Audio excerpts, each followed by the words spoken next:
Hey everybody, welcome back to the Open Coin Door podcast. I'm Tim Owens, joined by Collins Wetzel. We're back with another episode. Yep, here we are. And we got drinks in our hand. Cheers. We do. Cheers to that. Little Peach Invader. If you haven't had a chance to try this, it's an incredible drink on our cocktail menu here at Reclaim Arcade. You're such a bad influence. You make me drink bourbon. When we opened this bar, you were like, I am not a dark liquor person at all, really. Nope. Yeah. And now I drink bourbon drinks a lot. My mojitos were the go-to for me. Yeah. And now I'd get a Peach Invader. Still very much mixed drinks though, right? Like you're not like sipping on bourbon or anything. I mean, no. I've had you try it, and pretty much, I think almost every time I've had you try, like you'll be like, you're always willing to try.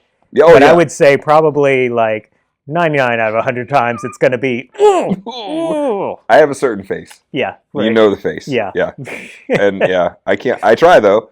I want to appreciate it because you guys appreciate it, and I want to fit in. Look, but I don't. I spent many years not liking it until something clicked and I did. So it's weird. Really? It's weird how your taste buds can do that. Oh yeah, it's not like I was actively trying for years, like an alcoholic or something. But like there were many times in the past where I'd be like, I want to be I love the idea of being a bourbon drinker. Like it felt sophisticated, and I would go to try it and go, ooh, yeah. I would try it on ice. I would try it without, I'd try it neat. Whatever. And it wasn't, the cocktails were my gateway a little bit, for sure. I had an amazing cocktail at the Bowman Distillery for an event that was there. And I was like, it was like it had apple cider and caramel, that one.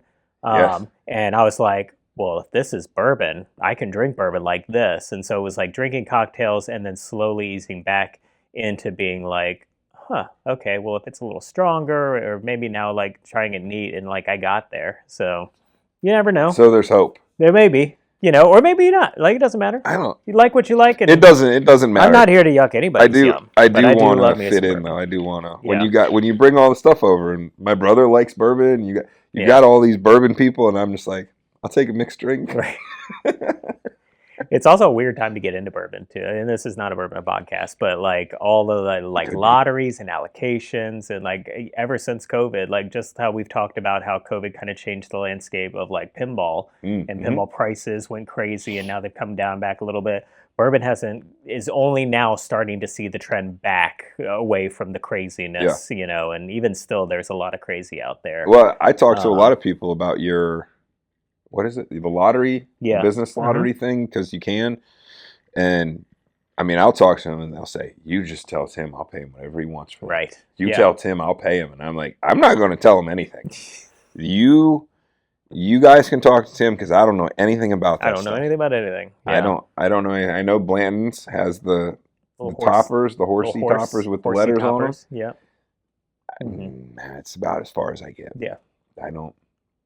But I do like Peach Invaders. You had one with maple syrup in it? This has maple syrup in it. No, there was another one. There was a gingerbread. Oh, we did a gingerbread one. The gingerbread one, yeah. That was really good too. And have you also had the banana nut bread? Of course. Yeah, that one was good too. Yeah. Brian makes that one a little sweeter for me. Yeah. He always says, I'm like, did you put anything in this? She's like, well, I know you like it a little sweeter. I said, this might be a start. I said, you can put a little bit more bourbon in the next one. When it comes to bourbon itself, I have a sweet tooth. Not for the mixed drink side, but just bourbon itself. The sweeter the bourbon, the more I'm like, ooh, I like that. You say that a lot about bourbons, and I don't ever get any kind of sweet ever. I bet I could find some. It's either hot, yeah, or really hot, There's not just levels or murky water. Yeah, right. That was a note. That was a good one. Yeah. No, I can do it. But I had a mojito the other day while I was DJing, and I actually had a couple because they were good. Mm-hmm. I haven't had any in a while. Yeah, because I keep drinking your bourbon drinks. Yeah, you've got that influence. We've been trying to get our mint to. It's still growing in the back here. We've got a couple mint bundles out in the back, but with the drought that we've had, it's like if you don't stay on top of water, it just becomes crispy. And we finally got some rain here, but for the longest time it was just dry as all get out. But, you said they were mint. I'm like, but Brian said we didn't have any mint. Well, they were all there. Trying to get it to grow back, so they're probably not cutting it so often. But anywho, so let's catch up on things. First off, before we get into other topics, we got an email. We got an email from someone. We did. Shout out Chris Robertson. Yep.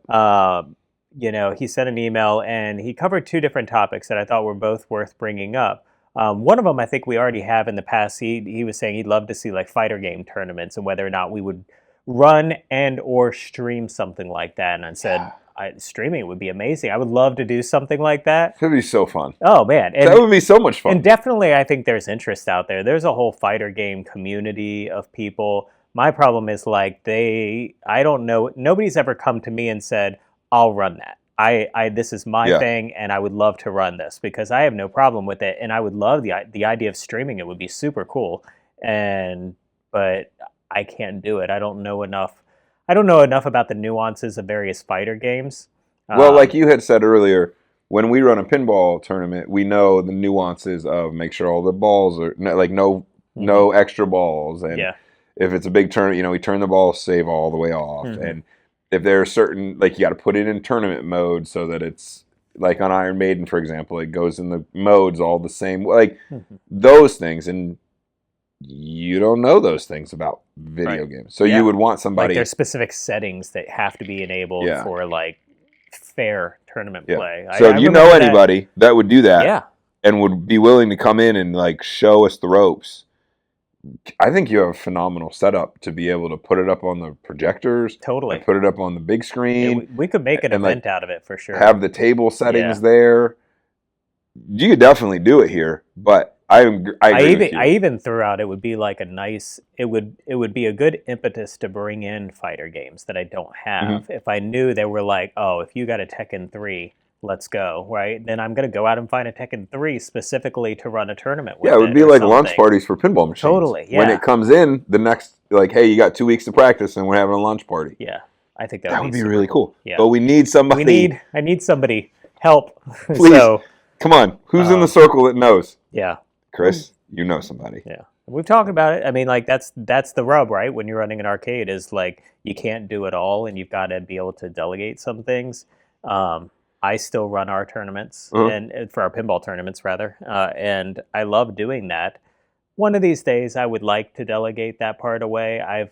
The women flipping out group has become self-sufficient enough where they run their own. I don't have to be there. You don't have to be there for it at all. No, and theirs is more of a group effort, which I think is great. Like they've got probably 4 or 5 people that are comfortable using match play, and a lot of times, like maybe they're all there one night, maybe only 2 of them are there, but there's someone there that knows how to run the entire thing, front to back. Yeah. And so they've got a lot of backup, because they're doing league as well at Maltese, and they're doing the monthly tournaments here. And when we do ours, there's always Dale and Mike, and I think there maybe, is. It's just, with them running tournaments and stuff, I just, and they were a huge help. We'll get to the big tournament that we just had.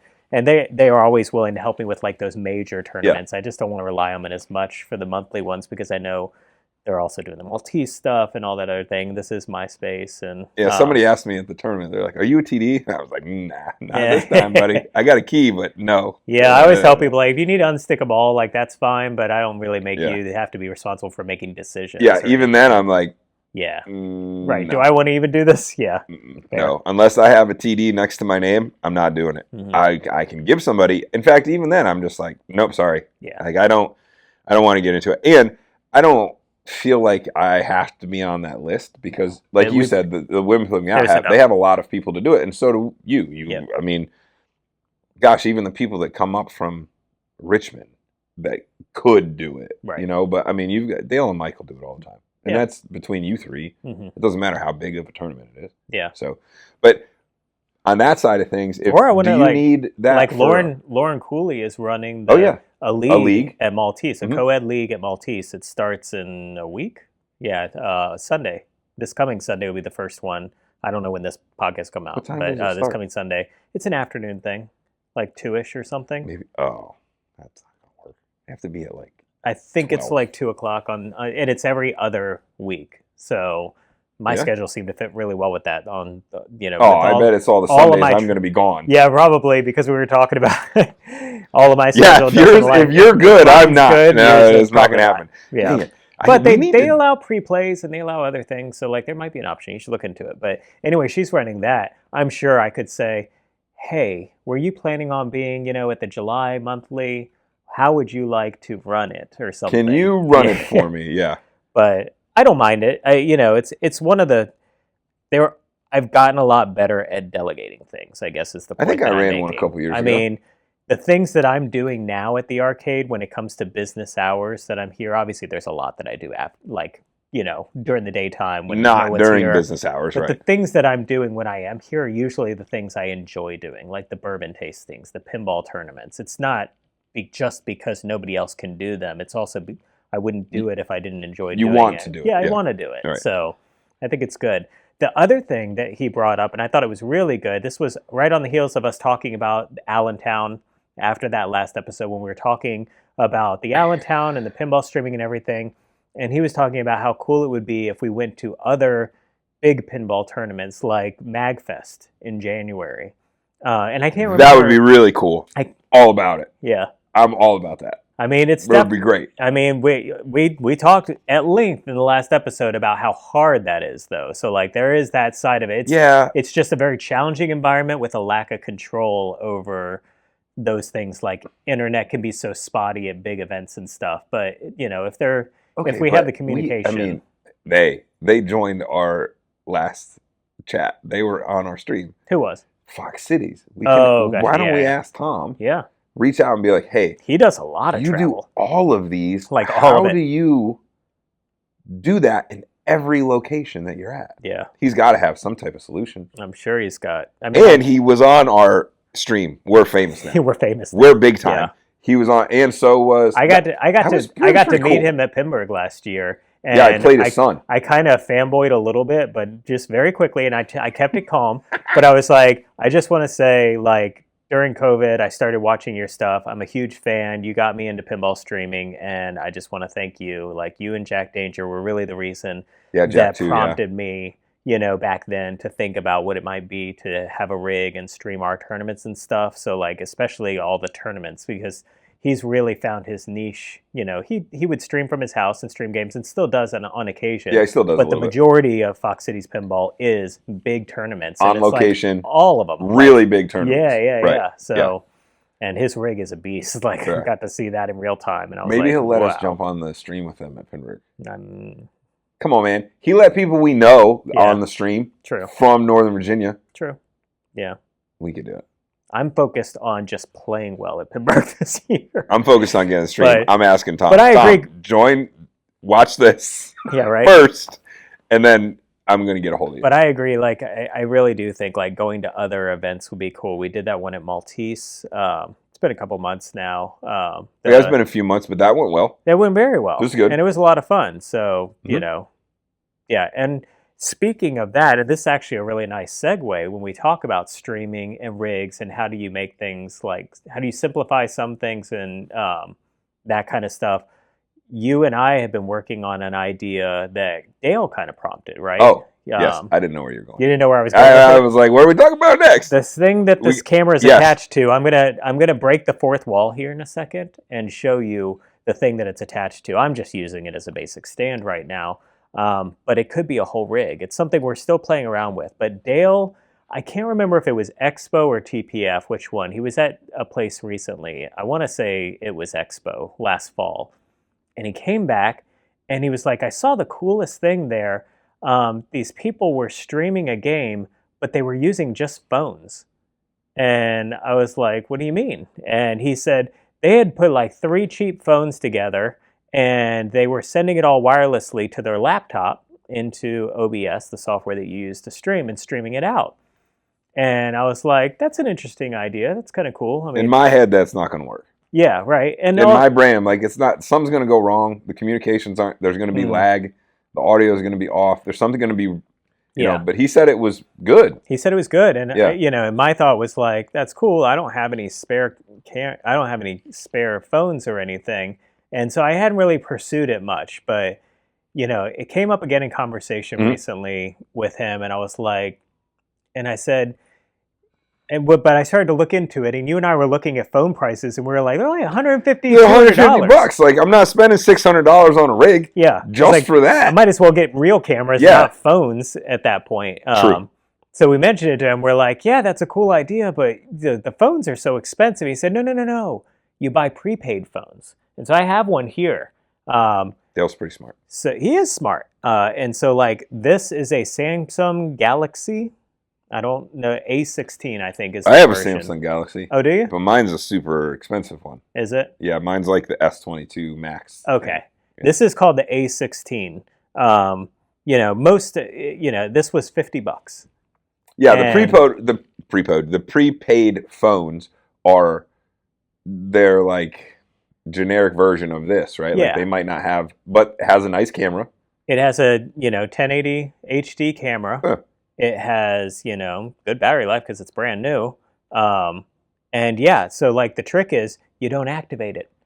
You just we ran into an issue with this where like the first one I got was a Verizon one. They won't let you not activate it. So I had to buy 1 month from them.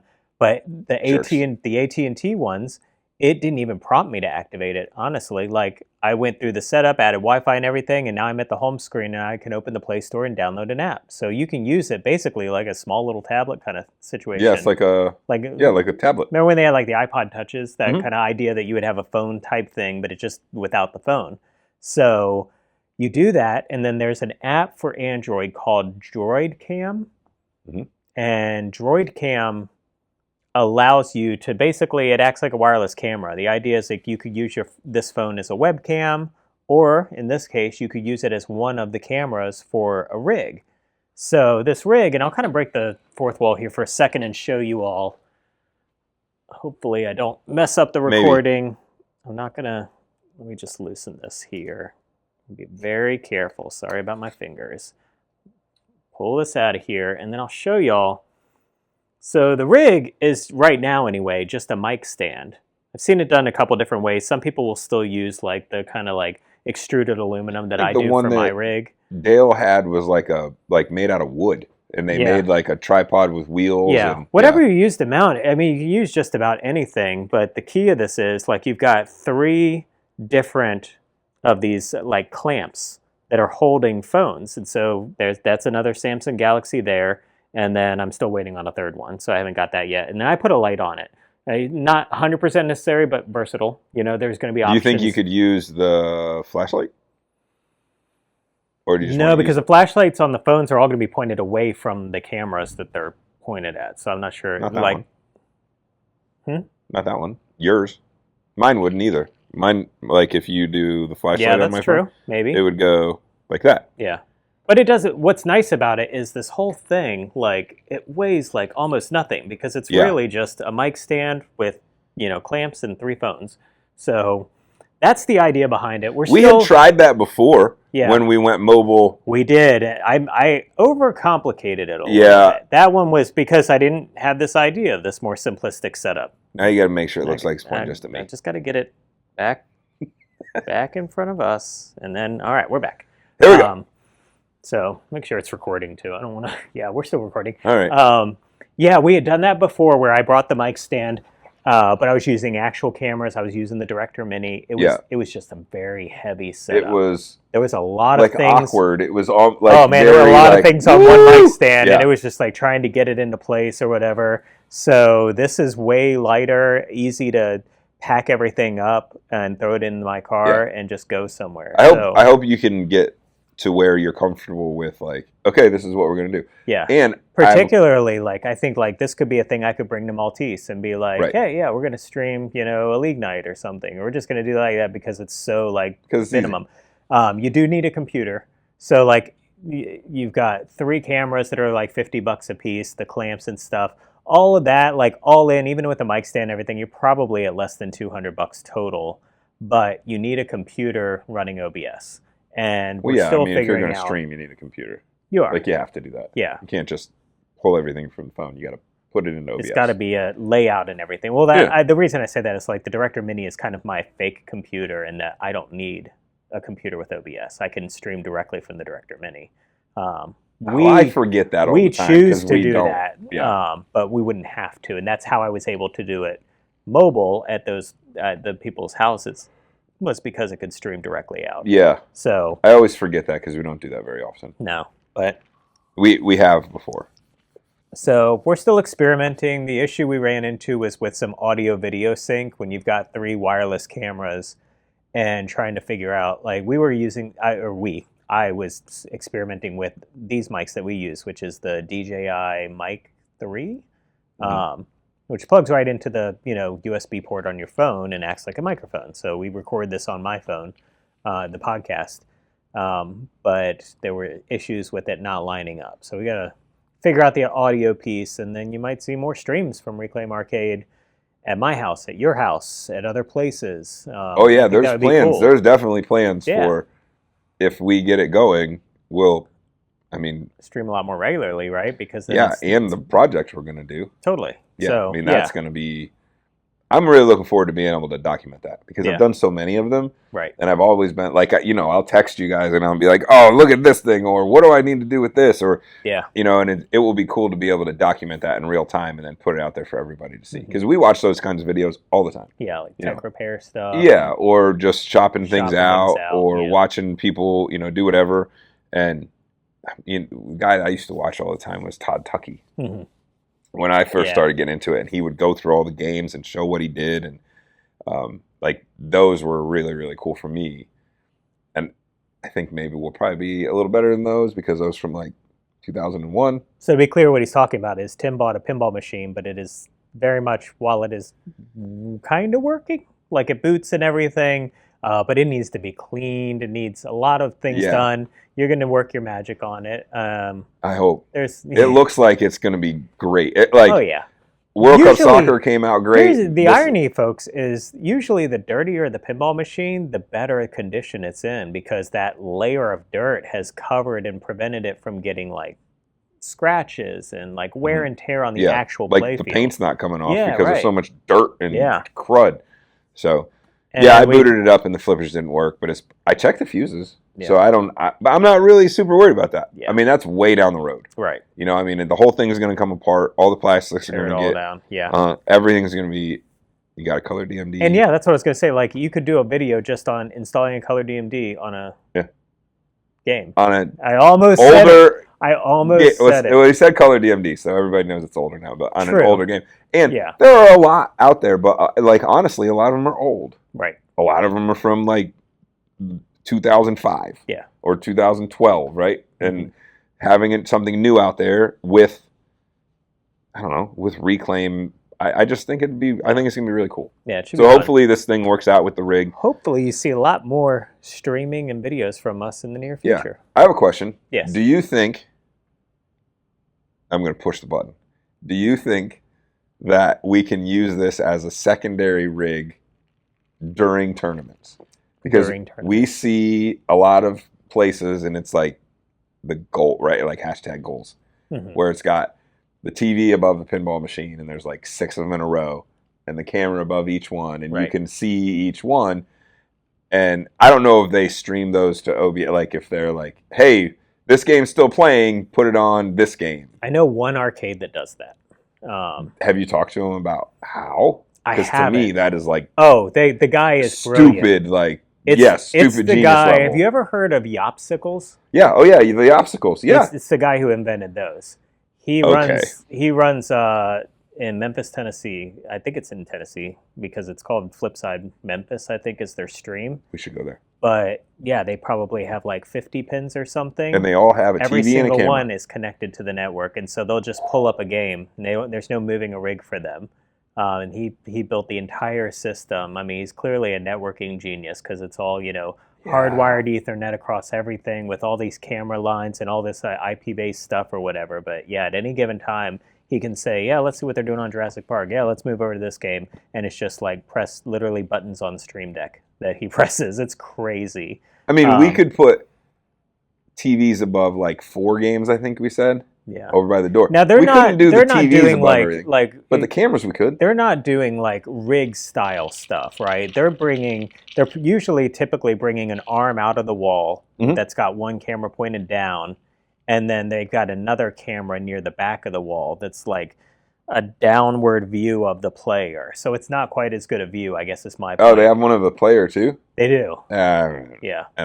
I would just want a second end one. of the screen, right? Because you need to be able to see what's happening on the screen. So there's those 3 points. And you're right, you don't need the player necessarily, but they do all of it. It's just different angles because it needs to be out of the way for normal business. But do you think we could do that on like? I think we could keep this one stationary somewhere. Yeah, instead of moving it all over the place. But yeah, and have it as a secondary on OBS, like just me on a stream deck, be like boop, and it goes to this. Yeah.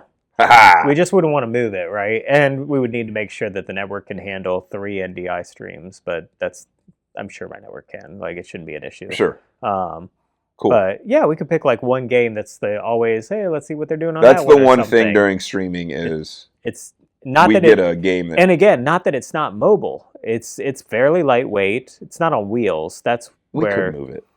The tricky part is it being one-legged, right? Like with the nice part with the rig is you can just roll it right over the game and roll it on. Yeah. This one being like almost like an upside down L, there's a tendency for it to want to fall, so it needs to have some. Well, I think the lightweightness of the phones and stuff that definitely helps. Yeah, for sure. So you can put some counterweight on it, and I have like batteries like this. Mm-hmm. This is I don't know, it's some off-brand from Amazon, but it's got a whole lot of life in it, and it's got USB-C and USB-A ports, and you can plug the cameras in to that.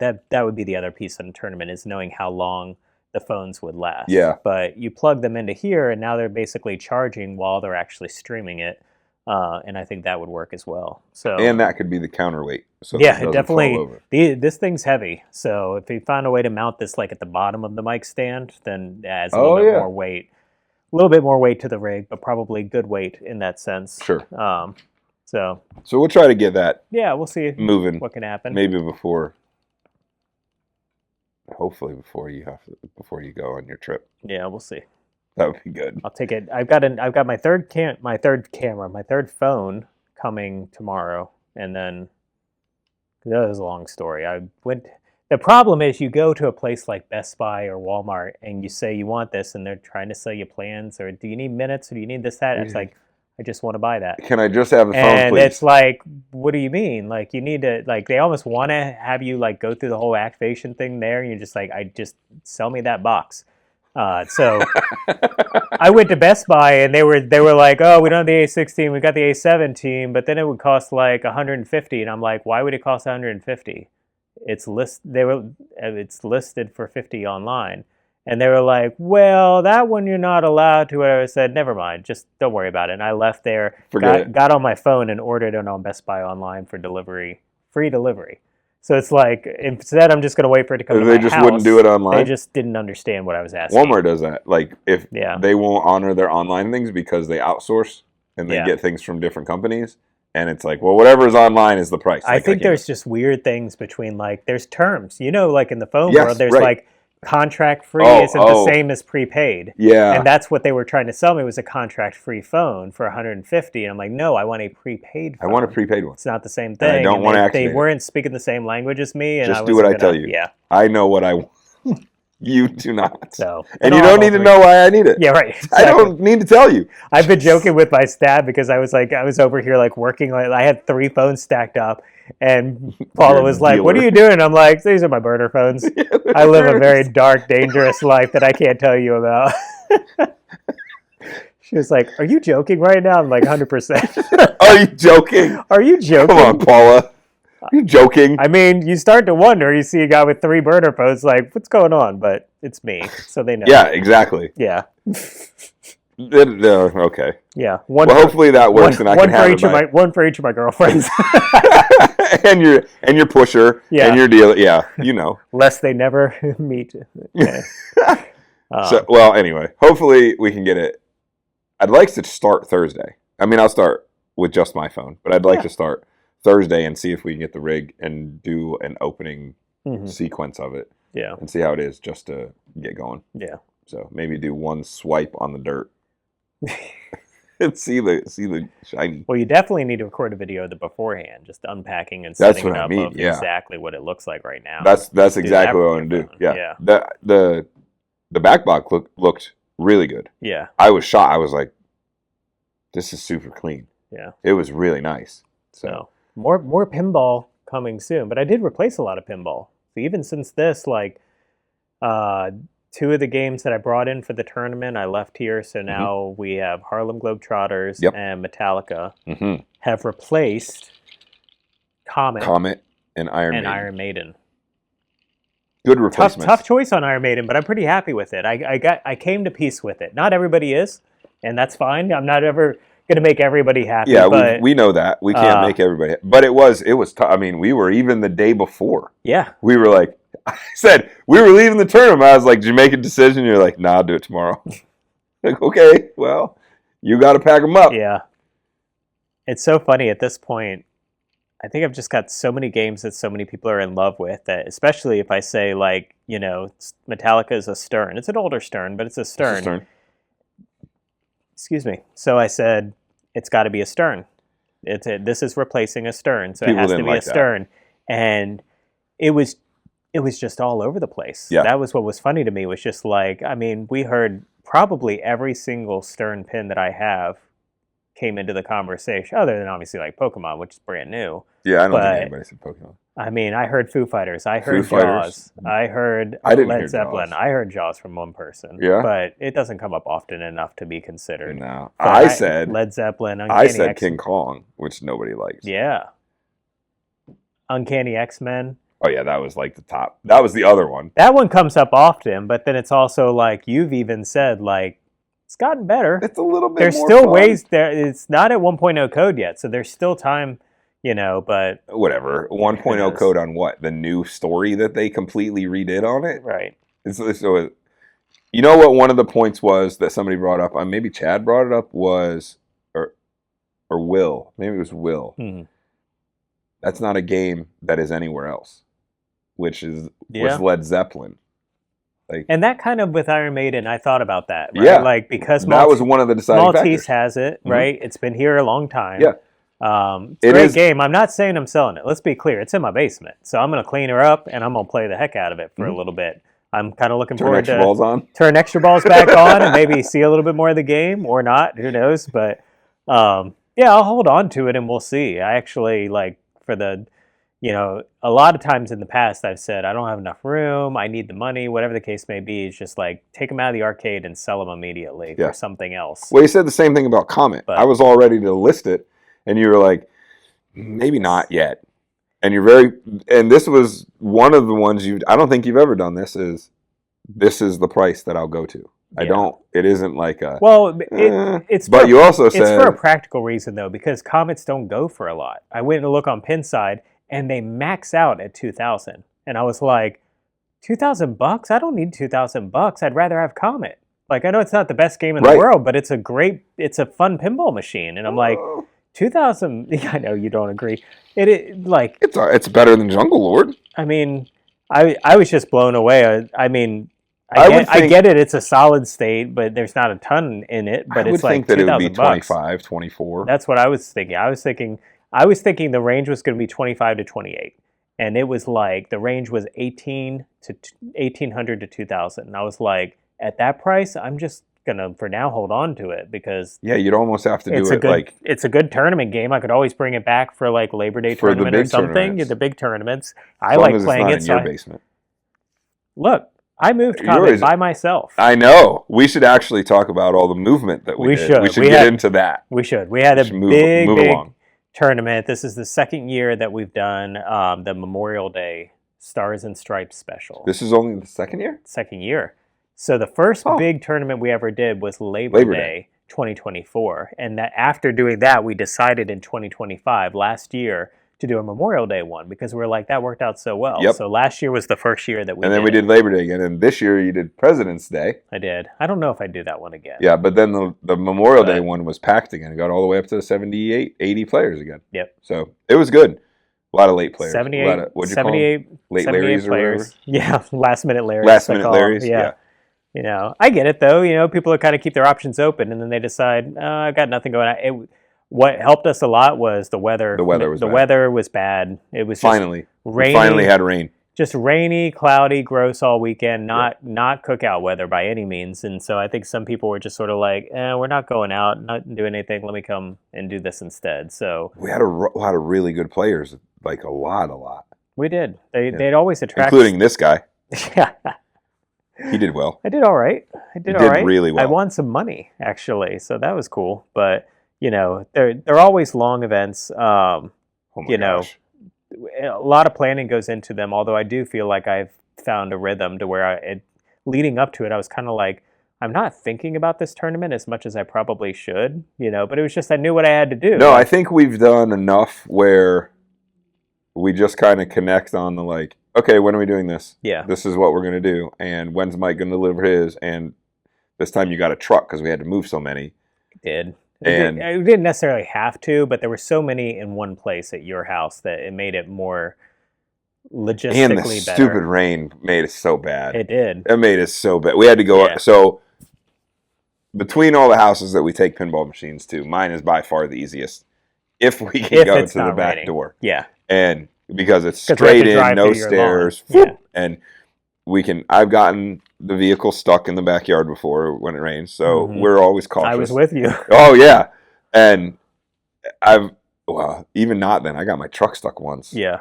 But way before, like back in the day. Yeah. Anyway. But otherwise, it's nice. Like you said, it's like a walkout basement that you just back the car up to and go. And I've been at other houses like that. And I'm like, future house purchasing considerations are going to be walkout basement. So, but we had to move. I had 4 that we took out of my house. We had to go up the stairs. We almost dropped Emo Man. I do have a stair climbing dolly. So it's called an Escalera. That works really well. And it helped. It's fully mechanical. It's runs on a battery, and it has a mechanism to allow it to walk itself upstairs. It's not fully automated, mind you. You're still moving, however how many hundreds of pounds a pinball machine is. So it's still 2 people holding it and getting everything situated, but it does do the heavy lifting of actually taking it upstairs and that kind of thing. We did also do 2 wide bodies, and they're the largest freaking big. They're big. Oh, you had to take your door. I take the door off. Take your door off the hinges. Take the door off. And then we couldn't go out the normal. We had to go out the front door because it was wider. My basement doesn't have a door, so there's at least that. It has a skinny-ass landing. It does. That we have to... anyway. Everybody's got challenges. So we moved those. We got the truck. 5 pinball machines. And then we went to yours and got Harlem. Yeah. Which was the easiest. We moved them all in here. And what did we start at? Like 1 o'clock that afternoon? I got to your house at Sunday at 1. At 1. And I don't even remember when we left. I think it was 11 p.m. 11 on o'clock. Sunday. Yeah, I think I got back to my house 11:30. 11:15. Monday morning, I got here at 8 a.m. to start setting up. And we left here at a little bit like 11:20. It was like 11:30, yeah. Now, the tournament was done late, like 10:50-ish or so. I think we were just kind of like closing things up. Yeah, but we had to figure out about the next day and what, if we're going to do Iron Maiden. And all that, so. Right. We had to get all the games. So I was here till 11:30 at night. Mm-hmm. And then the next day I met Chad here at 10 a.m. to take his 2 pins down to his basement. Yeah. Came back, you met me, took 2 pins. Mm-hmm. I was beat by like Tuesday afternoon. Like it was starting to really catch up to me. And I was like, oh my God. I didn't move anything on Wednesday, but then I moved 1 by myself on Thursday and 1 on Friday. So my pilot, I can do 1 pin at a time. You have a van that fits 2, which is cool. Yeah. Mine can only do 1. But I was glad to find out like I actually can move pins in my vehicle. It's kind of a pain. You got to mod it. Yeah, it's a Honda Pilot, and a lot of these cars, they want to make like cool rounded edges on their back doors, and so like you open the door, but it's got all like, what would you call it, like molding or something? It is. It's like trim. Mm-hmm. Yeah. Well, that trim piece blocks pins from you and it'll get in there because pins are boxy, so you have to actually pull the trim piece off, and then you can get a pin in there. So not in my minivan. Yeah. Slide it right in. It's fine, but. So needless to say, I'm really good with the stair climbing dolly now. Like I am a pro at it. I moved those 2 pins by myself, and I felt like now I know exactly where I need to be, what's happening, move it all up, went up, because mine you got to go upstairs and then downstairs. So the front of the house we have to go up the front, and then down in the basement. The front of my house has like 6 steps leading up to the front door, so it's like you got to go up and then back down, but the climbing dolly makes that super easy. So. I do think the preparation for the tournament is we're almost on autopilot by now. Yeah. Because we've done so many, and I can remember the first 1 or 2, like really like, okay, what about this and what about, like we were always asking questions. how's this going to be? How is this going to be? And this time I remember you saying, well, we always move these 3 over here, and we always put this many over here. And I'm like, they're not going to fit. They go, no, we put one in front of the... Oh, yeah, that's right. We do. Like, you were right on everything, doing, and then you spread them out nicely over here so there's more room. And I think our expectation of being able to do it, like, I pretty got quick. new batteries. My gosh, I was so happy. I think I changed batteries 2 times. Like 2 batteries for the entire day long. Like I only saw you come in and get them once. It was a 10.5-hour stream, and that's right, because I grabbed 2 and I swapped the one that was dying, and then I swapped the other one at the same time, and that was the only time that I had to do it. I was like, you said that at the end of the night too. So the streaming was on point. I think the people 10.5-hour long respect stream. that too. Yeah, like they almost come to just expect it to be top notch. Like no, like all of those things. I do think if I'm thinking of things for next time, I'm strongly considering a format change for the tournament, and that would be a big deal. What? I don't know yet. I need to look at all of the formats available for the IFPA and kind of decide what makes sense for qualifying, not for finals. Yeah, why do you want to go away from fair strikes? So we do fair strikes. You get 8 strikes. You get 8 strikes, and on a 4-player game, the middle 2 take 1 strike and the bottom takes 2 strikes. Yeah. So you can be out in 4 rounds, but most people make it 7-8 rounds or so. 8. I needed 9 and I went 8. Yeah. Here's the problem. You say you needed 9. The first one we did, we went 10 rounds. Labor Day, we did 10 rounds. That one was 9 rounds. The problem with fair strikes is you don't know when to cut it off. And in fact, I probably should have done one more round, but then we would have had a lot more people eliminated. It's about when you have to do a tiebreaker, and you'll always have to do a tiebreaker. Right. And that's annoying. I would rather have it be very clear-cut. You qualify if you get to X, or you do Y, or these people are out, these are still in. And maybe there are small tiebreakers, but knowing when to stop shouldn't be such a hard question. And it has been a hard question the last 3 times I've done this. And I'm always looking at Stephanie Traub, one of the great pinball players in the area, and she's run a lot of tournaments. She's actually the state director for the IPA. So she took over for Kevin Stone. Oh, I didn't know that. If you knew that, yeah. Oh, great. Kevin Stone, after this year, was like, I'm out. I'm not doing this anymore. And so Stephanie is doing that now. That's another can of worms. So there are many times that I'm like, Steph, what am I doing here? Like, and she's like, I would go one more round. You could do this, or sometimes it's just a gut check, like, am I okay to do this? And she'll be like, yeah, that's fine. It doesn't matter. Or like, it's not ideal. Like she'll be very honest. She's run a lot of tournaments and knows a lot about that.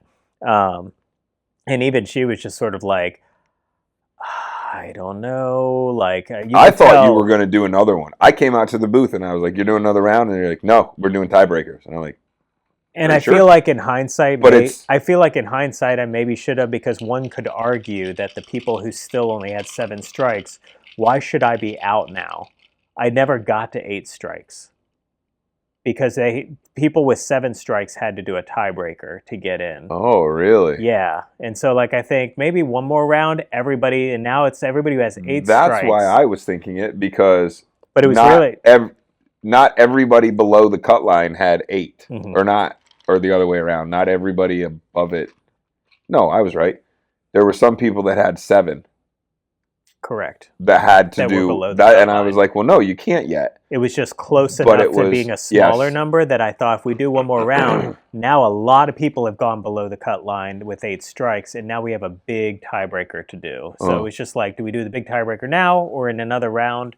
And it was already getting late, and that was an issue too. We had some rounds that ran very long, and that's always a challenge. But man, I mean, people talk about, you set your games up mean. It doesn't matter. Those tournaments. I mean, Elliot put like $500 million on Black Knight. Mm-hmm. Yeah, how are you going to make Black Knight harder? There's a half an hour freaking just his game. Yeah. It was ridiculously long. I mean, there were even questions from people like, "Is there a tilt?" I'm like, I've seen people tilt it. Like, we looked at the tilt bob after his ball was over just to make sure, and we were like, it's in there. And sure enough, the next player goes up almost immediately as he's playing, gets a danger, and we're like, see, you can actually danger and tilt out the game. It was just Elliot wasn't doing it; he was just blowing it up. without moving the game. So, he's not a very big guy. Yeah. He's got the finesse. He's got the finesse. He's a hell of a player. Yeah. But he's got the finesse. So yeah, I got to look at the formats. That's really the only thing that I would change about that. Yeah. But I thought the stream was, speaking of all the streamring that we were talking about, I thought the stream was the best one that we had done. That's great. I've watched pieces of it. It's up on YouTube now, by the way. I should go watch it. Yeah, that got published yesterday, and it's bookmarked for each of the matches and rounds, which is great. So I think our rules for it helped. Yeah, it was really good. Cool. And Chad's really good. He jumped on. Oh, this was the part I wanted to say before we started. I want to see if Neil will do an opening. The announcer voice, yes. I saw that. On the side. I saw you all talking about that. So like good. During the stream. You got to go watch the stream. Yeah, you should, because Neil goes out. I forget what round, but it was fairly early on. Yeah, he was like 5 or 6, I think. He was just kind of like, just resigned himself to it is what it is, whatever. So he goes up and he sits down and grabs a headset, like they had invited him over to talk. And he ended up staying, I think, the entire night. He was there till the end. Very close to the end. If not the complete end, very close to it. But he was never on camera. Well, not never, but towards the end when Chad was there. Most of the time he was off the side, and somebody in the chat said, "Who is the sexy voice that is not on camera?" He's got a voice for radio. Yeah, totally. So he was doing like all the ads and all the commercials and everything. Like, we'll be right back. Come try your smash burger at Reclaim Arcade. So good. Yeah, it was fantastic. And I said, "Look, Neil, you need to do the intro for our podcast. Yeah, you just need to go and record something, and then Tim will put it on the front of the podcast, and then the outro." I love that idea. And then you can do a cutscene like, here, well, thank you for our sponsors, or you know what I mean. And he had such a good voice. But it was good. There weren't a lot of interruptions. There was a lot of continuity. I remember I'm sure y'all had to talk a lot because, like I said, there were some rounds that ran so long. And that's why I wanted the secondary. That's hard in a stream for sure, because it's just sort of like we're not talking. What is there to talk about with pinball when you're not able to watch pinball? Yeah. Because we were talking about this was the example we were talking about what was coming up and everything, and there was a lot of chatter. Yeah, and I said, hey, the next round is up. When I get back, we're going to talk about these things. Mm-hmm. Oh, it was Sonic because of my loop that I have my idea for. I said, when we come rumored back, JJP pin. Yeah, rumored. Strongly rumored with the poster that already came out. They're kind of confirmed, yeah. So when I came back, and because of the rules that we had set for the stream, I came back and went right back into it. Mm-hmm. The continuity, the people were still there. It was only like 10 minutes or whatever in the round, and then we came back, and it was really good, and it was like that. Because that's a good point. You're playing in the tournament, right? And so it's like there's going to be a moment there, especially in the early rounds, where no one's there. Now, as I mentioned, Neil went out early, so he was willing to sit there and actually be on the stream, as other rounds were happening. Once you went out, you were there locked in for the rest of the night on the stream. So I was not. You were there. You were playing for quite a while there, buddy. I played for quite a while. Yeah. Spoiler alert, I came in 8th place, so I made it all the way to the semifinals, which is very rare for me. I think I've said this on the podcast before, but I don't typically play well when I'm directing a tournament. There's a lot of moving pieces, and I can't think of anything, more busy than one of these major tournaments, like Memorial Day or Labor Day. So it's kind of ironic, but I think there's something in my brain. Now, I didn't do well at the last Labor Day one, but I will say, like, the first Labor Day tournament we had, I came in 12th place. And this one, I came in 8th. So I'm like, maybe there's something about my brain where, like, being in the thick of all of it and being crazy busy allows me to not get in my head too much about rules and, like, playing and just go play pinball. Do it. Yeah. So that was interesting. Yeah. So, you came in late. I'm a good enough player to also recognize the luck that I had in some of the rounds that were drawn, the way other people played. You don't win against people like Cam Harahy, Dale Geiger, and Dan Purdy on Godzilla with a score of 70 million. That's 3 other great players all playing really rough. And I won with 70 against them? Yeah. The game was playing very mean, but I saw other people. I didn't blow them away on that, but again, it's very lucky if you're sitting at, like, I think I had 75, And Dan drained an after bonus. He was the last player, and after bonus, it ended at 70. And I mean, he had 56 going into ball 3. I'm like, all right, I definitely am taking a strike here. And then I didn't. And there were games like that where it's like I can recognize that's just me getting lucky by other people playing poorly. That's not me playing well. And then there were other games where unapologetically, I played really well. I played better than the other players. I feel like the finals game that was on Spider-Man, I just played the game better than they did. Yeah. You know, and some of that is, you know, whether they had experience with it or they were trying methods that weren't going to work out for them. But, you know, that's the way it goes. So Spider-Man's pretty brutal too. Spider-Man's a hard game. It is difficult. I think I do better. How many times did you have to play? I think I do better on classic games these days. Okay, well, that's what I was just going to ask you. How many times did you have to play Jungle Lord? I didn't play it at all. I played it twice. Never got put on Jungle Lord. I took 3 strikes on Jungle Lord. I still hate that I took 1 strike on Evil Dead because I shouldn't have. Like, I should have blown that game up, and I did not. So 3 strikes on Jungle. I never play a game. Yeah. I had to play it twice. It's still here, too. I thought we were removing it. Nope. I love it. I love Jungle Lord. Nobody loves I would have loved to get put on that one. I really think my problem with moderns is I get in my head that there are a lot of people these days that are blowing these things up. That know how to do all the things. Know how to do all the things. I mean, I like old games too, just not Jungle Lord. Yeah. I hate that game. I hate it. You know, I go to Maltese and it's just like you get put on with like James Matteries or Lance or somebody else on, you know, Lauren on like a Jaws or an Iron Maiden or something. One of those games. You came in 8th. I did. I don't ever want to hear you say about I'm better. You came in 8th. Well, we'll see how I do at Pinburg. Pinburg's its own thing. You know, we gave away weird. We gave away a Pinburg ticket at the tournament. It is a Pinburg satellite event because we're doing this whole sponsor thing again with it. Yeah, that'll be a fun event for sure. I'm looking it's crazy. I'm looking forward to. It would be very cool if we ended up on the stream, but we're not usually playing with good enough players for them to care about the groups that we're on. we don't get on the stream. We're gonna. Early on, we're gonna be on the stream. Know. I'm gonna ask Tom. I don't know if I want to be on his stream. Yes, you do. We gotta rep. Oh, I thought you meant playing. Yeah. No, not playing. Yeah. No, we're gonna go over and sit with Tom, even though he has the signs. Don't talk to us. That'll be fun. But those really work. The signs work. But yeah, so Memorial Day, great tournament. It was. Good turnout. Everything was great. Long weekend. Very long weekend. And the arcade was massively busy too, again, because of the rain out, the weather. It's always... Well, on Saturday, I had... Memorial Day weekend. That's right. You had Emo Night. Emo Night Saturday night. And Memorial weekend is traditionally busy for us. Like a holiday weekend, people are in from out of town. And so, like, they want to show this place off. It was great. So... It was our first ever Saturday night Emo Night because we do them every other month on Friday. Right. And I had a family trip. Just because some scheduling. Yeah, I had a family trip, and so early on we switched it over to Saturday, and we really put it out there a lot. I had a couple messages that people were like, "Can this and that?" And yeah, because you always talk about the cadence, and so that's hard if it's going to be like, "Oh crap, we're breaking the cadence." Yeah. We need to let everybody know And I did. I put a lot out there, and I had a couple newbies. We're coming for the first time and bringing a bunch of people, and they definitely did. They showed out. You were there, which it always makes my heart happy when you go and you have so much fun. I told Ike, I was like, man, this makes me so happy. Yeah, so that was good. But the whole wife was out of town, and Tim went out to play. It was great. It was a great night. Yeah, it was fun. It was, but the whole weekend was busy. I mean, it was busy. Yeah, we even got.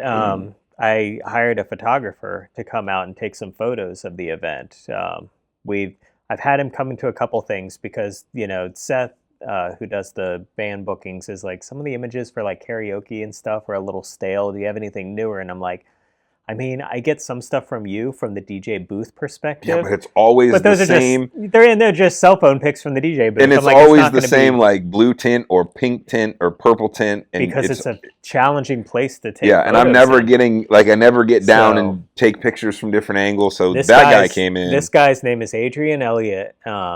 He's already come 3 times now. He came to the Jaguardini show. I got some amazing photos from there. Oh, cool. Did he have his TV on? Yeah, he did. He did? Uh-huh. Sweet. So he got some cool photos from that band. We got him at Emo Night. What was the first one he came to? I don't remember, but he'll be here for karaoke on Friday. Nice. And so we need some good karaoke that's because my karaoke ones are always from, and our karaoke. I mean, we're the best. Yeah. It's proven. Yeah, so we'll have some more updated promo imagery. Yeah. And he gave me my new profile. I was going to say, you already updated your profile photo. I was like, damn. And I've already used the photos that he's been taking because he does what I like, because he has a background with like street photography, and you can see that in his photos, is he's also doing a lot of candid shots around the arcade. Yeah. Taking photos of people in front of like the Laserdisc and stuff. I posted one the other day of someone playing off-road, and it was just like, it's just weird how like people who do that well can just capture a moment. And so it's like a real world moment picture, like captured. Yep. Yeah. So like that's you did a been good cool. job. It's given me a lot to work with when I'm coming up with new posts and things, and I know that Seth will probably use that for future like posters and things for like for sure emo night and karaoke or whatever the case may be. Whenever we have Jaguardini back, that kind of stuff. So, that's been cool. So emo night on a Saturday was good. Maybe we should think about doing it again sometime. So Brian, or are you afraid of that because of the cadence? Like, is every other month good enough? I think every other month. It was the every other month cadence. It wasn't an extra one. It was every other month. It still was from Friday to Saturday. Yeah. I do, as much as I want to have more of them, I do think it's super important. Yeah. To have it as every other month. If we want to move it to Saturday, I think we can add things. Maybe like you said, you were talking about our mixtape being a emo focused one. Maybe that's how you get some additional emo stuff as like. Oh yeah, the one in August is going to be emo. Yeah. I've already so like that'll be emo. Yeah. I'm not putting a bunch of emo ones in this one so that we can do emo on that one. Right. And then we're going to move in towards Halloween. So then that kind of becomes its own emo night in some respects. I mean, it's karaoke, but it kind of will. Well, emo it'll attract a similar crowd. Probably. So karaoke is karaoke, but everybody sings along. Right. It's like a sing along most of the time. Yeah. In emo night, everybody sings all the time anyway, so it's going to end up being same idea, almost the same, right? But it's not going to be a lot like song after song after song. But it is a good way to get that fix, right? Get that. Hey, I need my emotional. Only reason I bring it up is because I know Fascination Street started as every other, and now they're every month, and so I wondered like if you ever saw it going that direction or not. But I think I don't want to chance it again. I think we tried it at like a year ago, and it just didn't. It's hard. I mean, there were some times I don't want to just hit or miss, and so it was like hard to know. Like, now it's never miss. Now it's like, never miss. Like we're not missing on them, and I don't want to be like. You don't want to oversaturate it because then they'll say, "Well, I'll just go next time." Yep. And I don't want them to say that. I want to say, "I can't miss this one," right? Because the next one is 90 days. Right now we're not missing. Right. We're also not missing on karaoke, of course, but mixtape right now we're not missing on, which is a Saturday event. Yeah. And I think it's catching. Yeah, this next one will be 2000s pop. Yeah, it's fun. Plus Toby Keith. However, I don't know how Toby Keith made it into a pop playlist. He's on the pop, and so is. I'm just, what? What's her name? You know what? Before He Cheats is on there too, so. You know what? Just write in. opencoindoor@gmail.com. Just let me know if you think Toby Keith is pop. But otherwise. The song is I Love This Bar, and it was on the pop hits. Okay? So I have to, everybody has to. It's fine. It does say pop hits on it too, doesn't it? It says 2000 pop. Hits. That's fine. It should have just put hits. Yeah. Anyway, it's okay. We only released the A side. Yeah. The B side will come out. You can sing that one. How about that? Oh, no. That's a karaoke song. People will come in and sing it. I've never. Yeah. Well, yeah. I'm not saying I You're not doing country. Song. Yeah, you're not doing country pop. Yeah. But. That's good. Good playlist. Brian asked about it the other day, and I didn't ask you about it. I think maybe we've talked about it a little bit. You do a lot of live music here. Mm-hmm. And live music, I think, is part of like the lifeline, the bloodline, right? Like something that you see as important for you to have here. Yeah. Live music scene, right? The live music scene. Sure. You want it to go through here, right? But at the same time, like the band the other night was really good band. Mm-hmm. PAX. Right. They were great. But the place wasn't busy. But like their parents were here for them. Yeah. That was it. Yeah. Right. And Brian had said something to me, and I felt bad because he was like, "Man, you and EK could do this, and people would come for you, right, and not the band." I was like, "Yeah, but Brian, these guys are good." He was like, "Yeah," and he's like, "And I'm not making tips." Right. Well, and But So, no, I'm and joking I about that. think He doesn't maybe care about we've that talked aspect about of it a it. little bit. Like, Yeah. No, I totally get what you're saying, and it's tough because it's like, yeah, there's the business decision of like legitimately more events like emo, goth, karaoke, mixtape, karaoke, all those things. Those right? kind of things bring in big crowds of people, where live music not always, sometimes hits, but not always, Mm-hmm. right? Yeah. So like there are some bands, Sound of Thunder comes, it's going to be packed. Like Right, but you can't. Every live band isn't it, every live action, but you live got to find them. live acts are more of a wild card, Yeah, and a lot of times there is a risk taken. Um, I know some of the thinking, and of course, I don't do the booking. Seth does, but I know a lot of his thinking is usually like he's trying to match up a well-known band with a not so well-known one, or try to like find a reason for it. I'm sure for that for the people who were the main event, which was Nuns with Guns. yeah, Nuns and Did Guns. you stay for Yeah, them? No, no, you and had to that's the leave. thing. I didn't get to stay for them Yeah. to see if it was Well, because more. the thing that I wonder about them is it was an album release party, and I'm sure Seth maybe thought, well, that'll attract people out because they got an album coming out and all that Oh, kind of thing. And maybe that's the draw, and let me match them up with someone who's just okay or whatever. A lot of times, if somebody's from out of town, he'll only make them an opener for like a local band that has a draw to kind of match. yeah, So you yeah. might not have a big crowd early on because they might come a little bit later, or they might be And we coming were from not here something. late, But and but they were.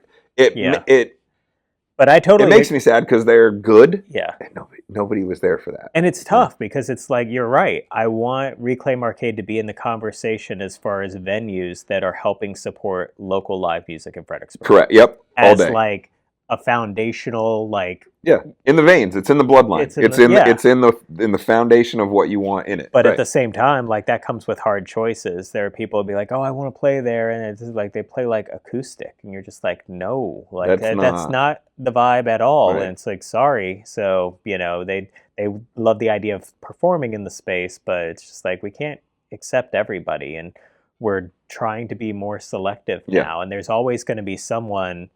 I think there was a Facebook comment the other day talking about one of the metal bands that I'm fairly certain my feedback at the time was that they were just loud and it wasn't good.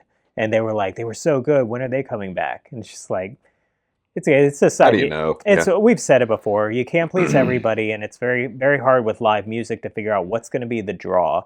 We know some bands that absolutely are. Like, Yeah. Do you look at when you get those conflicting reports like that? Do you look at what do you look at? Like, do you look at sales, like tickets? Do you look Yes. at admissions? Yeah, I try to. I mean, is that how you do it? Yeah, a lot of it, And because timing of you them? look at sales. I mean, time of year can play a role too, because it's sort of like, if a band didn't have a big turnout, but it's also in a down period where like right now we're going through a period that's going to be lighter on sales and stuff. Like last weekend was pretty slow here at the arcade. And then it'll start to ramp back up, a little bit As it gets hot. as it gets hot outside. Yeah. But we're in the like beautiful season where people don't go to indoor arcades as much, and that's fine. But that's not a negative against a particular band. Whereas you might have a band that really had no draw at all, but if they're here in like our busiest season in like January or February, they might just benefit from there being a lot of people in the building, even if they didn't have the draw. So you can't completely go by passes What about sold, like hourly? but they definitely like. I know Paula definitely has the staff try and ask like, "You here for the band or anything like that?" Yeah. Or yeah, They do up front all the time. yeah. So they're trying to gauge it. It's very much like sort of like just like temperature check, and so like I'll ask her for the feedback afterwards, like, were a lot of people here for the band or were they here for the arcade? And she can usually give me a general response about like, most people were not here for the band, but really enjoyed it. And I'm like, that's good to know. We'll have them back then. Right. Like, so. I know Emo Night sometimes, like, we start at 8. Mm-hmm. And for some reason, those people will not show up until 9 o'clock. Yeah. And I'm just like, they always make me nervous. Yeah. And then my people, you're just the waiting. people that I know, yeah, like, that I'm like, yo, my people. I'm like, why did you not get here till 9:30? And that's you know what I mean? And that's what's so hard with events in general is you never know, right? Like you want to believe like there's these guarantees, but then we'll have one night that it's not, and you're Right. just like, what happened? Why Right. is nobody here? And Why? and that's Why? it's that constant tug and pull, and I've grown a thicker skin to it over 5.5 years of doing events to just know like it could go great or it might not. That's the way it is. That's the way it is. And well, I remember doing. I said this on multiple podcasts. Now we have a new idea, but I said this on multiple of these episodes. Is that I get all the time. I want to shake my ass. Right. What are you going to do a dance party, man? A dance party. I just want to do dance. And literally my answer is, when are you guys going to show up? Like I've even said to you 2-3 times. I can't remember how many times. I think we did 2. Yeah. I think we did 2, and it was. We went as far as printing out cards and handing them around downtown for it. There was and there was one where it was going to be a birthday celebration, and it was their idea, and not a single one of them showed up. And I was that like, one too. It's I like, hate you guys. Do one for all of everybody's It was like the birthday. summer babies. Yeah, all the summer babies. And we had a celebration. Oh yeah, we're gonna do it. We're gonna and not, they didn't show up at all. And that was bought a birthday cake and everything, and it was so mad.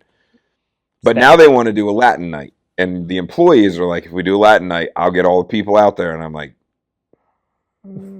you've worn off on me because I'm just like, it's not going to work. Right. I've actually said, if we decide we're going to do any type of dance, any type of night, I'll do it for free because I don't want the burden on that. Yeah. But we'll put it out there. I'll put it on a Saturday so we can have a Saturday event, and we'll do it. Yeah. And we'll blast it out to see if we can get it. And maybe we have to do it a couple times. Well, and again, that kind of brings it full circle. So thank you, because like the Latin night brings me right back to the fighter game tournaments. For me, it's like, I don't know how to talk about it. I don't know what it means to run it. Obviously, as a DJ, you know how to DJ and you can find that music, but how do you come at it authentic? Neither of us are Latino. Like, and it's just sort of like, you kind of like, I don't want this place to be me faking it just to get people through the door. Right. When the moment it becomes inauthentic, it's like that. Is that why you won't let me do country? No, I liked when we did country, but again, it like the draw of people. Yeah. Like that was another thing. Now we have country competition down the street. So. Somebody asked the other day, like, why don't you do line dancing? Like, I actually literally referred them to Stockyards. We did, yeah, we did. Like. Line Dance Sherry's doing it every Wednesday at Stockyards, and that place is set up for it. They got the space to do it. Yeah, we did it twice, and we didn't have the space, and it was hot, and they weren't. Yeah. There are things that this place is good at and things that they're not. But we learned, right? And I don't want to chase the dragon's tail of, like, be everything to everybody and, like focus on the things we're good at, always keeping an eye out towards other potential groups that we could bring into the fold, I think is smart. And so, like, if a Latin thing were to take off, that would be amazing. Well, see, but it can't come from me. What I would do is mix it into just a regular night. Yeah. So I have the idea for the hot mic at night. Right. Which I haven't even put any more thought into. But also, how do we get that? How do we get that once a month dance night? Just once a month or every other month. This seems to be a good cadence, or maybe whatever it is on a Saturday. How do we get it to be known? Because once that's known, people are like, "Oh yeah, it's the third Saturday. We're rolling. This is where we go on the third Saturday. This is where we go on first Friday.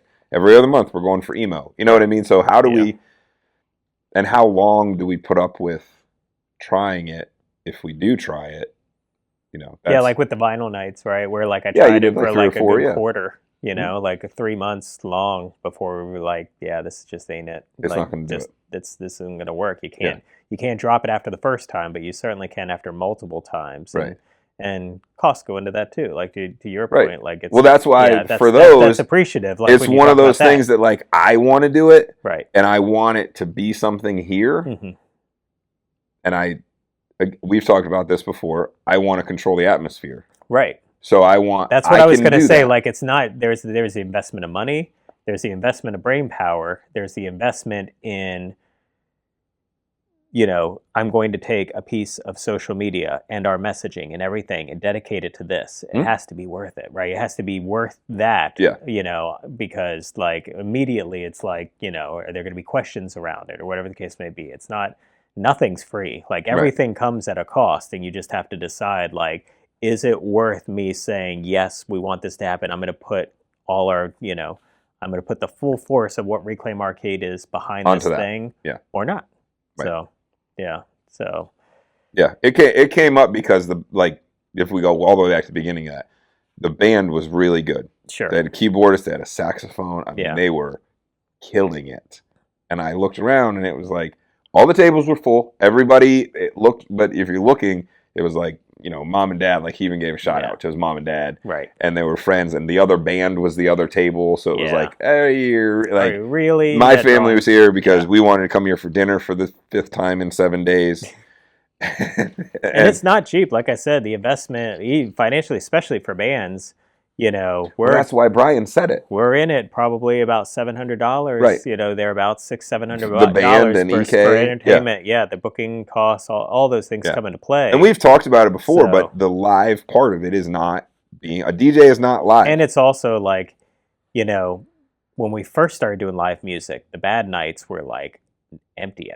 I can remember paying a band $1,500 to play to an audience of 0 people. Like literally the room had nobody in it. And I was just mortified. It was like right early on. It was like in the fall, we had just started doing stuff over on that side, but I hadn't met Seth I've known Seth for a long time. But not to put him in that To not spot. put him in that role. Right. I was just like on occasion thinking like I would book bands and find them. And they were an emo cover band. I thought this is perfect. And nobody showed up. I feel like... Yeah, they were good. Yeah. Who was that?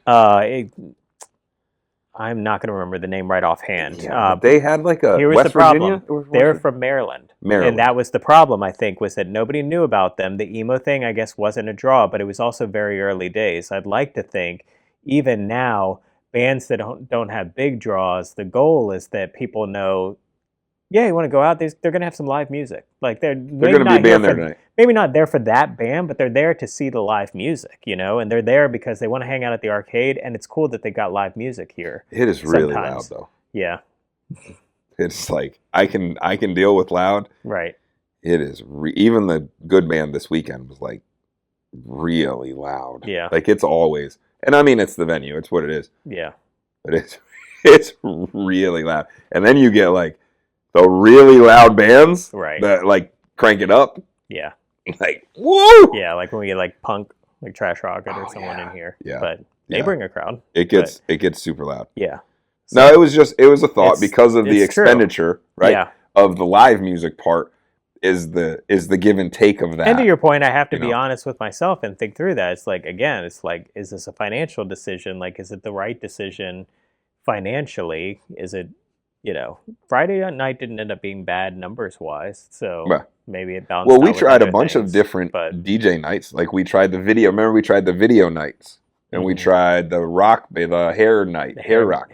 Yeah. There's pictures around here with all you guys. Well, the first one we did with that, we didn't even have an alcohol license, so we were just trying to think of things to draw get people here, right? Yeah. But you're right. Yeah, that didn't really. It wasn't picking up a lot. People would come out and dance to it, but nobody was coming out like, oh, it's hairband night. We're going to that, or it's whatever other ones we did, and they're not live music things. Now I think 3 years later, that might change. If we were to think of different things, revisit them. Right. But there's always like that PTSD of, well, I didn't know before. Yeah. And I have like on occasion been a little bit harder with Seth about like, I know you like those guys, but we can't have them back.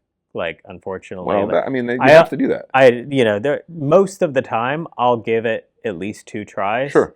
In one case, it was at least 3 tries. And then I was finally like, they just are not a draw. I'm sorry. They're not from Fredericksburg. This isn't working out. And the music is great, but nobody comes out. And we've got to find bands that people will come out for. You know what we need to do? That's where feedback is good on that stuff. I've had this idea for a while.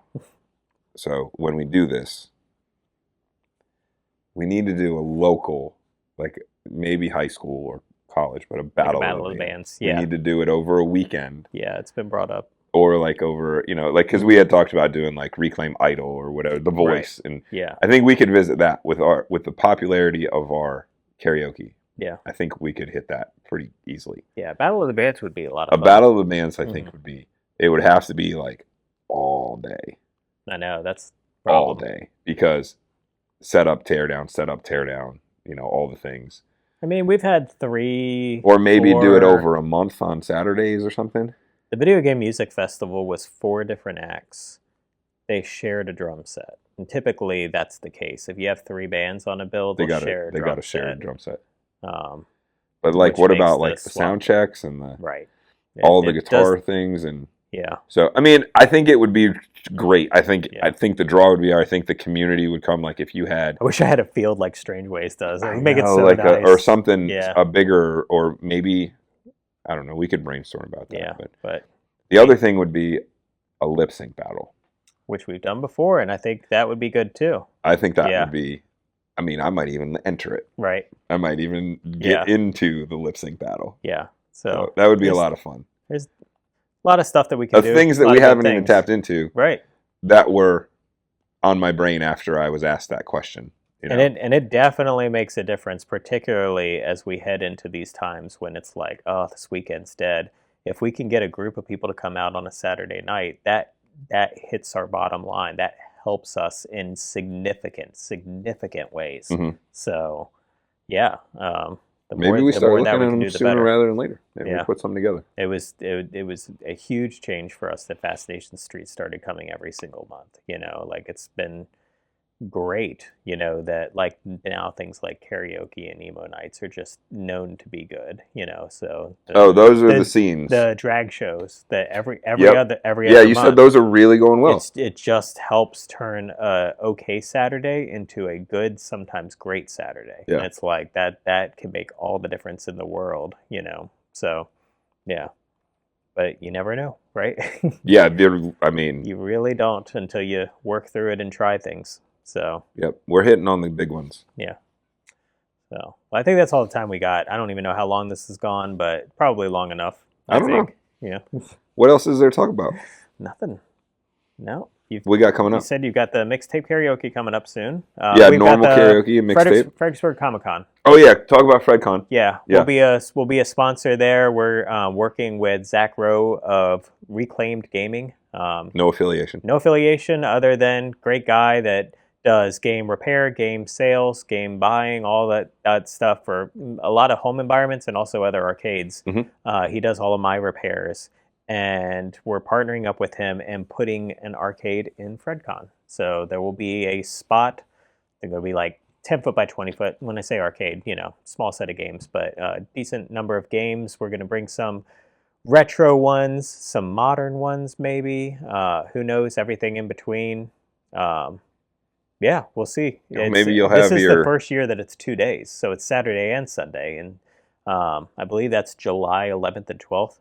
So look for us there in person, and then we're going to do a cosplay karaoke that night here at the arcade. Yeah, we will. So that'll be that. I hope people turn out for that one. Again, that's one we've only done once before, and it was just okay attended. It wasn't awful. It wasn't amazing, but that was so long ago that it's like that was. I think EK hosted that actually, so, and I think that was before I knew EK. Yeah, I was gonna say like I knew of him, but it was before he started doing my sound and stuff, mm-hmm. or maybe he just started. I don't even think he had yet. I think it was, but no. Either way, I'm hopeful that that'll be a great event.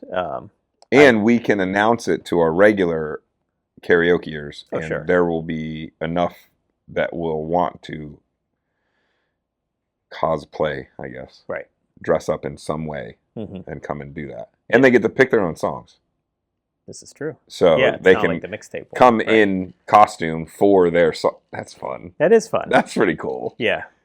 I didn't actually put any thought into that, but that's pretty cool. Yeah. What would you do? I would do Celine Dion, but I would cosplay as Deadpool. What? Have you seen Deadpool? Yeah, which one? Deadpool 3? Yeah, Tucker and I just watched it the other day, and it's hysterical. It's so funny. Have you seen the outtake of him and Celine Dion when she's like, "Don't talk to me like that, Spider-Man"? No. Oh man! Oh, now I have to go watch it. Yeah, I think it's actually it might be a music video. I'll find it or whatever. You can't wear that. You can't wear the mask though. You can't talk. You do bye as Deadpool. That is a cosplay thing, right? The mask can get in the way sometimes. Yeah. It's hard, but work around it. That's fun. But yeah, no, it that should be a blast. I'll unfortunately miss it. I'll be on vacation, but I'll be here. Once I'm back, then you're leaving. We'll figure out when our next recording would be, but it's going to be a little bit of challenging because a lot of times when he's here, I'm gone, and vice versa. I'm leaving next week. You're leaving the week after. The week after, and then I'm gone the last week in June, and you're gone the first week in July. Yeah. So maybe the second week in July, which should, it's not too far off. If we can remember. Yeah. That's the other thing. So, but I appreciate you all watching, especially if you watched all the way to the end. Thank you so much. If you do have any ideas, questions, anything to throw at us, opencoindoor@gmail.com. Anything else? That's it. Signing off. See you guys. See you all in a month. Thanks. Later.